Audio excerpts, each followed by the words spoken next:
Left home alone in 2021, these brothers died a week before Christmas. 4-year-old twins Kyson and Bryson and twin brothers Leyton and Logan, who were just 3 years old, were locked inside their home in South London, whilst their mother, Deveca Rose, had gone shopping. She was in the supermarket as down the road a discarded cigarette or tea light had sparked a fire that set the property alight, with the boys trapped inside. After being found guilty of their manslaughter, she has now been jailed. There are no other words to describe this case as anything other than a deeply tragic one. The lives of 4 young children gone in just a few moments through an intense fire. There was no working bathroom or flushing toilet, and the kitchen was unusable. It will be for others to look into why you and the children were permitted to live in such conditions.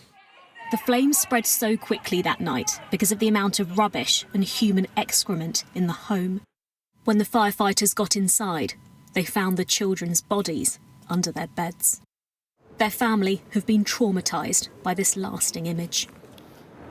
Bryson, Kyson, Leyton and Logan were beautiful, loving children who did not deserve this. The impact they made on us in their short lives cannot be measured and will never be forgotten.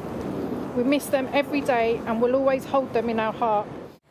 Evidence presented during this trial found that Rose had complex mental health conditions, including depression and personality disorder. But when it came to receiving treatment, they found there was little cooperation. Today, in the dock, she sat at the front of it, slumped over, with her hood up and a mask on, often humming to herself and crying as the sentence was delivered. The family were known to social services. Health visitors and social workers had raised multiple concerns about the squalid conditions the boys were living in.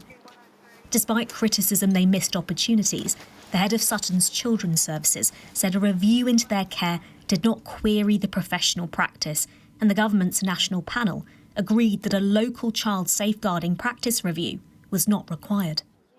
They have now told Sky News they will re-engage with the safeguarding agencies on the evidence presented in court, and the Children's Commissioner says she will follow up and make sure lessons are learnt. Rose will now spend the next 10 years in jail. The boy's father, meanwhile, says he will never recover from this nightmare. Ash Naranag, Sky News at the Old Bailey.